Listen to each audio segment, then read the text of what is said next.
tinaga-taga na niya. Ginawa na niya si Richard ng tubo. Opo. Naputol na yung liig ni Richard. Ito na lang ang Natira. natira. Tapos dini sa likod. Kita naman talaga sa ginanon pa nga nung nagbuburol sa kanya o naggamot Opo. sa balsamo. Opo. Kita yun. May sakit sa akin ang nangyari sa papa ko. Kasi nalaman ko lang po na gano'n nangyari sa papa ko.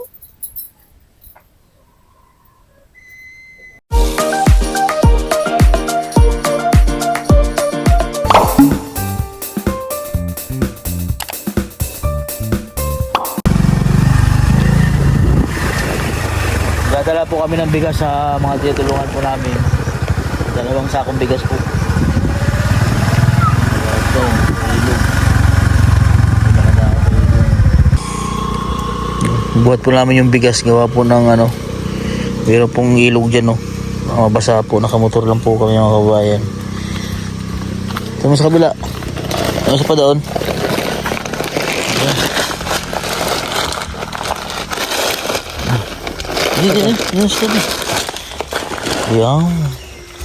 2 sakong bigas po yung dala po namin. Dadalhin po namin ito doon sa mga tinutulungan ko po dito na mga bata na nag-aaral po. So monthly po dinadalan ko po sila ng bigas para tulong na rin po sa kanila sa pagkain.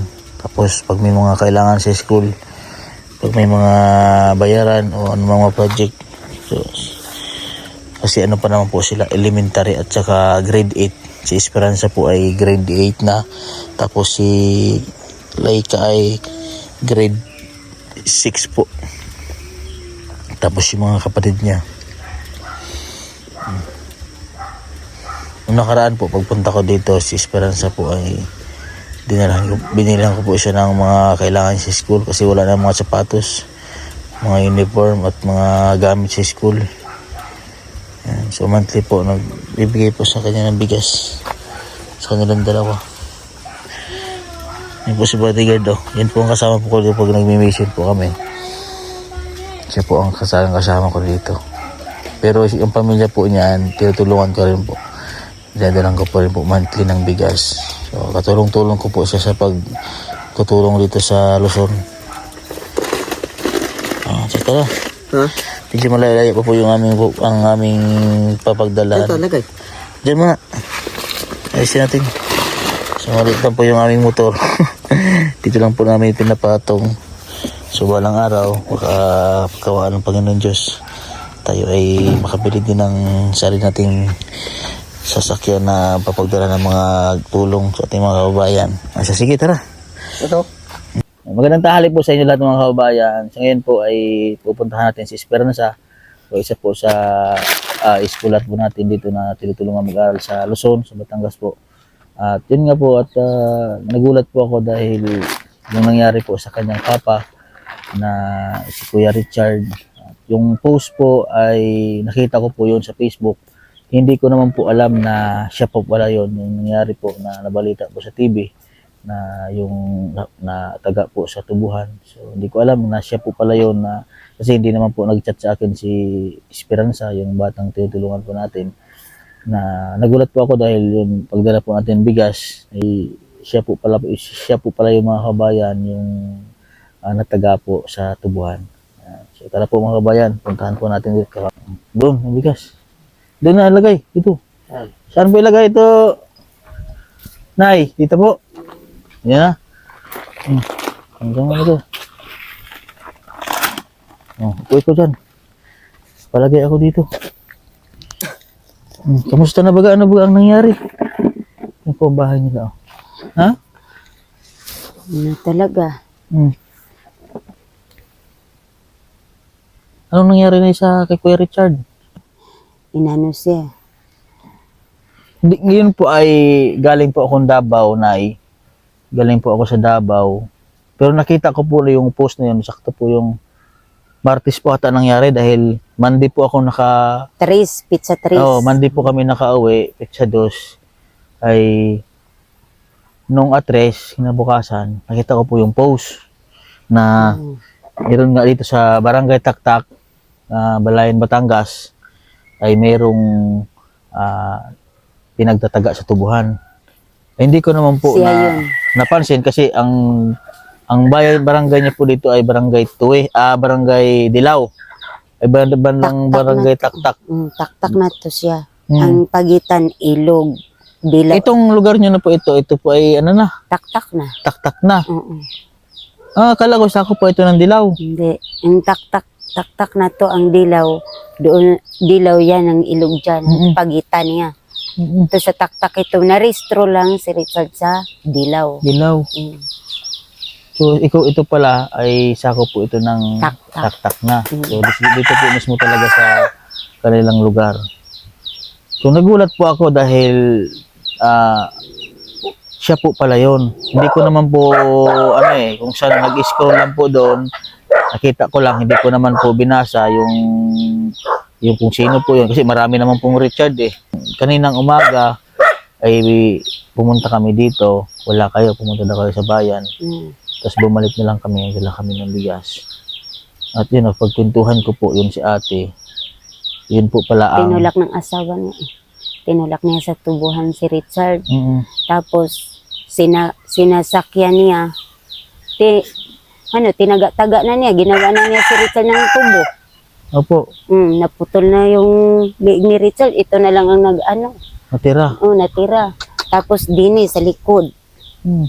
Kita naman talaga sa ginanon pa nga nung nagbuburol sa kanya o nagamot Opo, sa balsamo. opo. Kita yun.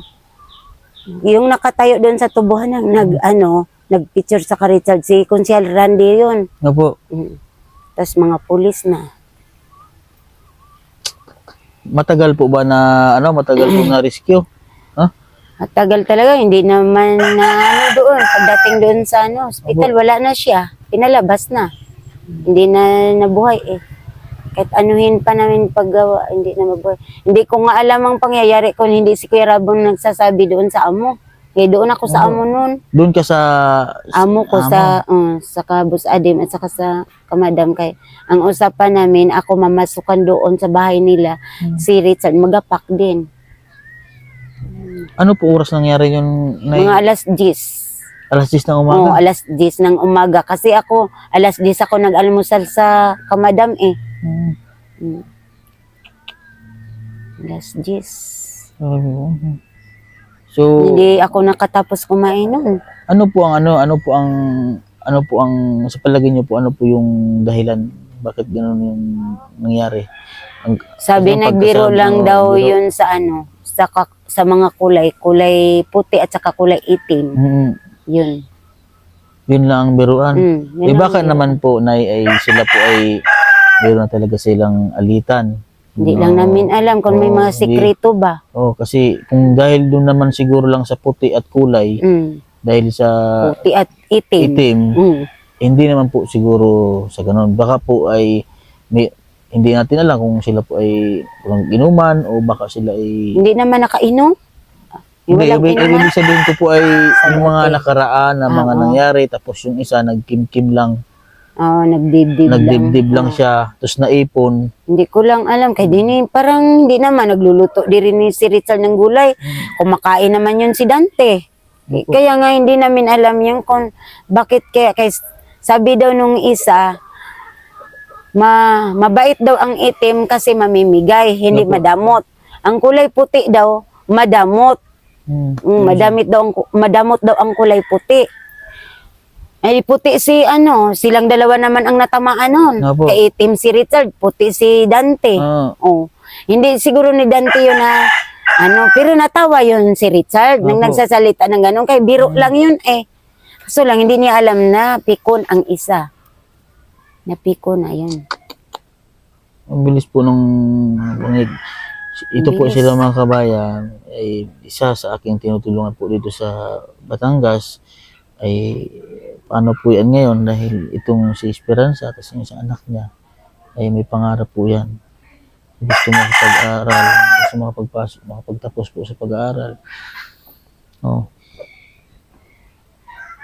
So, dahil kinakayod po ng kanyang papa, itong anak niya para makapag-aral lang po sa school. So, ikaw ay grade 7 na ngayon, grade Grade 7 sa sunod. Grade 7 na, mag-grade 8 na. Ano po, nahuli po ba yung... Wala, nagtatago pa dyan sa mga kung saan yun. Kaya wala naman yung dalang cellphone yun. Si Dante, wala yung dalang pera. Opo, Hindi yun makapunta sa Maynila sa magulang. opo. Magulang kahapon ang kausap sa barangay. Hindi yun makaano, dyan lang nagtago-tago yan. So, kung ako sa kanya, siya ay mag-surrender na lang, ano? Sumuko na lang ba? Umupo na lang siya. Ayaw eh. Ayaw. Hindi na nagpunta. Yung katakutan namin. Ano po ba yun? Tumakbo siya pagka patay niya sa asawa mo? Sinabi niya, yan, Meg. Ang sabi po ng asawa niya, may motor daw siya eh. Nagmumotor, pero nakabalik na ang motor doon. Nakita sa bangka-bangkaan sa bundok ng Malibo. Malibo, doon nakita. Sa bangka-bangkaan doon. Sa bundok ng Malibo, yun. Doon nakita ang motor, nandyan na sa bus. Motor. So, kailan po inilibing yung asawa niyo? Kailan ba yun? Wibis? Wibis, Wibis inilibing ba po yun? agad. Dalawang araw lang din eh. Dalawang gabi lang sa, yung sinabi ko sana sa kabibi, i-chat mo yun. Ikaw. Sabi ko, Hindi man siya nag-chat sa akin. hindi siya nag-chat. Sabi niya, wala, hindi na nga namin basta ako, minsan lang ako nagbanggit ng mag-chat. Opo. Hindi niya naintindihan yun kung sino ring i-chat. Kaya hindi ko naman yun binabanggit ang kung sino. Basta naglito-lito kami din. Kung ano-ano na lang naiisip ko. Ipapaano na kami. Wala nang katuwang. Paano na po kayo ngayon? Wala na akong kasumbungan kung anong problema. Gano'n po kasakit sa inyo yun? Wala, sabi nga ng mama ko, uuwi daw sa Mindanao. Ang Opo. problema ko na naman, wala namang pamasahe. Saan po ba kayo sa Mindanao? Sambuanga del Sur. Sambuanga kayo? Oo. Ako ay galing sa Davao. Sambuanga del Sur kami. Sambuanga kayo? Kung galing din, magbarko kami galing sa Manila, diyan lang kami bababa sa Pier ng Dipolog. Pier ng Dipolog. Oo, dyan lang kami. Doon kayo sa kabila. Diyan lang kami bababa. So, ikaw na po ngayon ang magtatrabaho. Para Ako sa na. nag-aaral po yung anak niyo. Hindi. Kahit paano naman, ako naman po ay nakakabigay naman po sa inyo. Nakakabigay naman po ako ng bigas monthly at kung ano po yung kailangan niya sa school. At matulungan ko yung anak mo na makapag-aral siya, si Esperanza. So, sariwa pa po sa inyo yun. Kita niyo po yung mga sugat ng asawa niyo? O hindi na po, hindi na nakita? Nakita ko. Ako nga nagsindi doon sa sa tubuhan. Nagsindi ako, pangalawa nagsindi.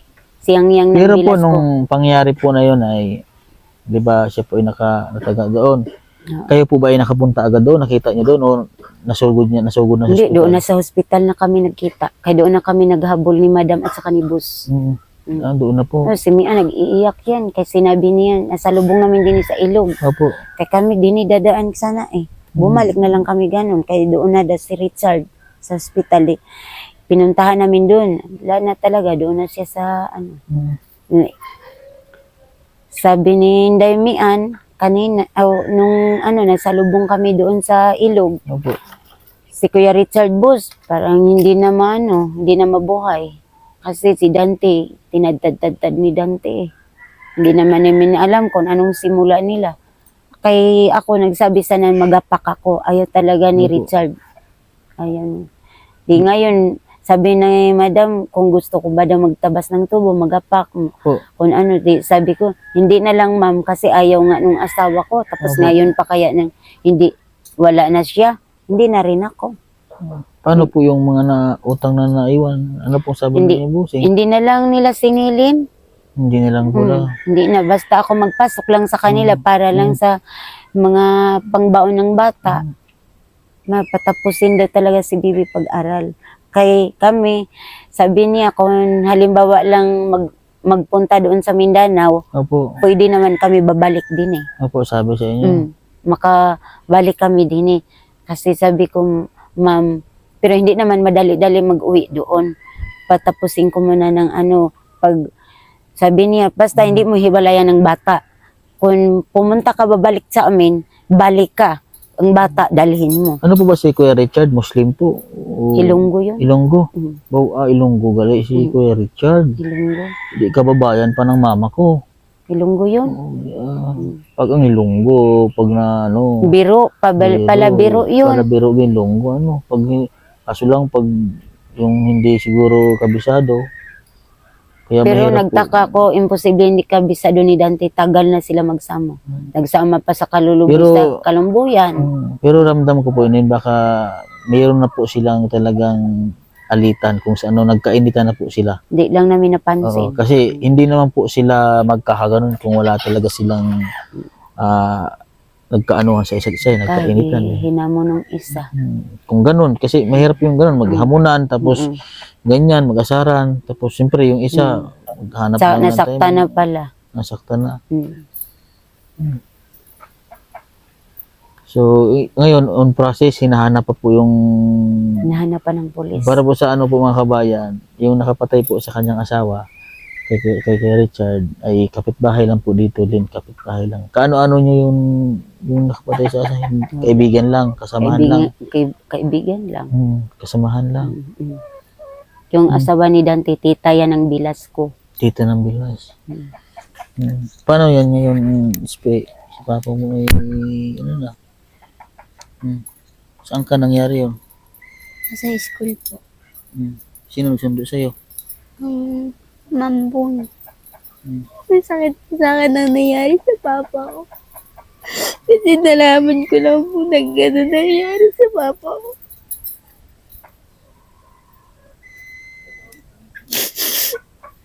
Gustong gusto ka pa man ni papa mo kapag tapos sa pag-aaral. Opo. Talagang ano, Umalis din nga sila ni Roland eh. pinapursige niya na ikay makapag-aral. Atid sundo sa school kahit siya Kahit may Yes, trabaho. kasi nakikita ko po yun nung binibigyan ko po siya ng tulong. Talagang hinahatid siya ng papa niya. Proud na proud po sa kanya yung papa niya. Laging pinapagmalaki po sa akin. Tunay talaga kay sinabi kasi na hindi na talaga si Bibi magjuwa-juwa kay makaputol ng pag-aral. Ayaw niya na magjuwa siya. Hindi. Gusto niya, pangarap niya po maging teacher. Tapos paano yan? Di ba gusto mo si papa mo paggawan sila ng bahay? Bangon sa kahirapan. Hindi talaga. Kung si papa mo, alam ko nandito pa sa tabi natin yan kasi ilang days pa lang. Kung nandito sa tabi si papa mo, anong gusto mo sabihin kay papa mo? Miss ko na po si papa. Sana po ngayon lagi niya ako katabi. Magkatabi ba kayo matulog? Minsan lang po pag ako po may lagnat. Si papa po nag-aalaga sa akin. Kasi ano siya close silang dalawa mag-ano. Mahal-mahal yan ang ama.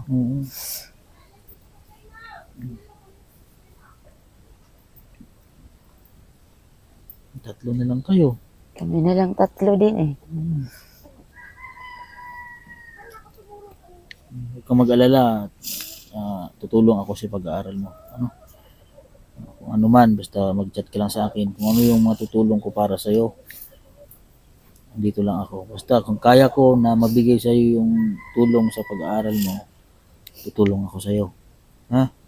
Para magkapagtapos ka pa sa pag-aaral mo, kahit ganon yung nangyari sa papa mo, ay gusto ko pa rin na makapagtapos ka sa pag-aaral mo para matulungan mo yung mama mo at yung kapatid mo. So, dalawa lang kayo magkapatid, tapos makapag-aaral din yung kapatid mo. Huwag kayong stress, isipin. Kasi siguro, yun siguro yung way ng Panginoon Diyos na punin siya, o ano man. Kasi, ang Diyos naman, kung hanggang saan na lang tayo, wala tayong magagawa doon. Siguro hanggang doon na lang talaga ang kapalaran niya. Yun yung way niya na kinuha siya ng Panginoon Diyos. Kaso lang, masakit yung Sakit ang pagkuha sa kanya. sa kanya. Itong nangyari. Kaya kung nakita po mo pa yun, payat si Richard ngayon. Payat yun, gawa ng ulcer niya, Opo. nabinat. Tapos, hindi namin kalain yun na magawa ni Dante yun. Tagal na sila nagkasama. Pilang taon na si Bibi Dini na nag-grade 7 eh. Kasi matalino po itong batang ito mga kabayan, si Esperanza. Talino. So yun, monthly po binadalang ko po sila ng bigas para kahit papano ay makatulong din sa kanila sa pambaon sa school, bigas. At kung ang halimbawa naman po siya ay may mga bayaran sa school, sabi naman po sa akin. Kasi kaso lang po hindi pa man po ganong magastos ngayon dahil high school pa rin naman si SP, yung pangbaon-baon lang sa school at yung mga project lang. So medyo siguro pag nagastos na siya, pagdating po siguro ng college o kaya senior high, huwag ka magwala ng pag-asa, mag-aaral pa rin ikaw ha. Gawin mo inspirasyon yung nangyayari para matulungan yung mga kapatid mo. Ha? Huwag sumuko sa buhay ha. Hanggat may buhay, may pag-asa. Itong kapatid mong isa, nag-aaral pa ba siya? Grade Ha? 4. Grade 4. Grade 4. Adito kasi nung ito? Si Jim. Jim. Ha? Si? Si Jim. Si Jim. Mm. Jim, kamusta na ikaw, Jim? Ha? Ito, malambing din to sa kanyang, sa kanyang papa. Jim. Ha? Ito ang kamukha ng papa niya. Dali ko, Jim, dali. Dali, dapat ikaw. Ha? Dali ikaw. Ito, malambing po sa papa niya ito. Ano, Jim, kamusta ikaw? Ito ang kamukha ng papa niya, si Jim. Namimiss mo na sa papa mo? Opo. Kung andito si papa mo, anong gusto mong sabihin mo sa papa mo?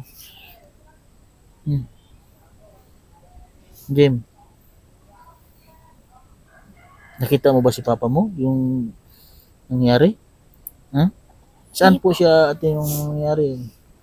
Sa school din. Sa school din. Sa school siya.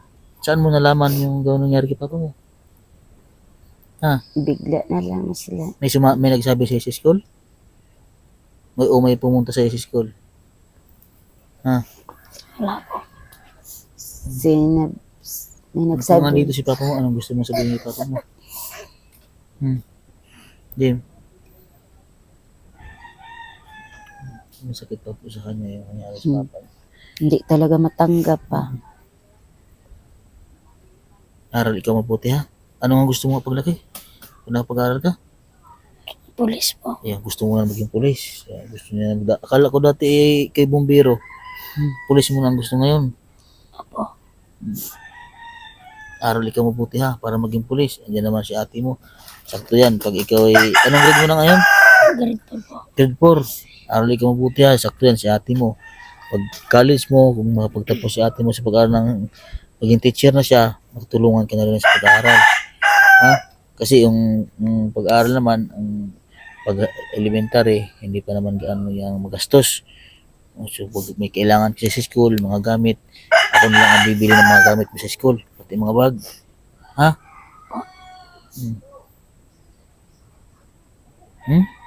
Tatagan mo loob mo ha. Huwag pa hinayag mong sabihin at ano yan, tuparin mo pangarap mo maging pulis. Ha?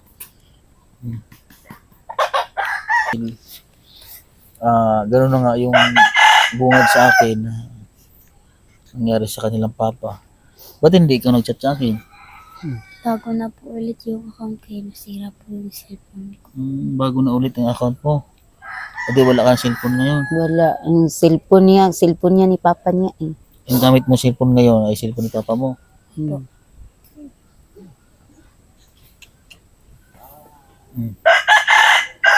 May bigas ba kayo? Meron. Mayroon pa? Ay, din akong bigas. Para sa inyo. So sana maging agad, maging maayos agad yung kaso sa nangyari kay papa mo, kay Kuya Richard, na mabigyan ng hostisya yung nangyari sa kanya. Nag-file naman ng kaso. Oo, nagpahili ng kaso. Sino ang tumulong sa inyo? Nag-file ng si Rulan, yung bayaw ko. Yung bayaw mo. Tapos, yung naglibing, nagasto sa mga paglibing yung amo din eh. Yung manager niyo. Buti naman, bait din po. Tinulungan kayo. Siya ang tapos, Ako ang nagpirma kasi para malibing yan. Kasi sige, so yun po mga kabayan, so nagulat lang din po ako, nakakalungkot na balita dahil yung isa po sa pamilya po na tinutulungan natin, at yun po pala yung nakita ko sa post ay asawa pala ni nanay at saka yun, nakakalungkot lang dahil yung isang ama po na may pangarap po sa kanyang mga anak na makapagtapos, kinakayod po sa hirapan para makapag-aral talaga. So, ganun yung nangyari. So, nay, laban lang na ha. Huwag, ano, kung ano man, dasal lang lagi, ano? Wala namang imposible pag tayo nagdarasal, ano? Ha? Kasi pag tayo yung hina, ay baka tayo ay ano, ha? So, tiwala lang sa Panginoon Diyos. Ano, nay? Ha? Huwag tayo nahihina, ano, ha? Tatagan yung loob nyo. Pag halimbawa ay, ano, gawa kayo ng, ano man, ha? Aral mabuti. Yan. So, yan po mga kabayan. Maraming salamat po kay Sir, sa ating Anonymous, at kay Tito Dads po. Kay Tito Dads, maraming salamat po sa inyo, sa ating sponsor po, at kay Mama Maria, at kay Cheryl ng Ranang Pinas, at sa mga Anonymous po natin, sa mga sponsor ko po. Maraming salamat po sa inyo mga kabayan, sa mga tulong niyo po sa ating mga kabayan. So, isa po ito sa ating mga tulungan at sa mga sponsor po natin na gustong tumulong po kahit sa pagsuporta po sa pag-aaral po ni Esperanza. Sana matulungan po natin mga kabayan hanggang po siya ay makapagtapos sa pag-aaral. So ayan po mga kabayan, ayan, dito na lang po aking vlog. God bless po at magandang hapon po sa inyo.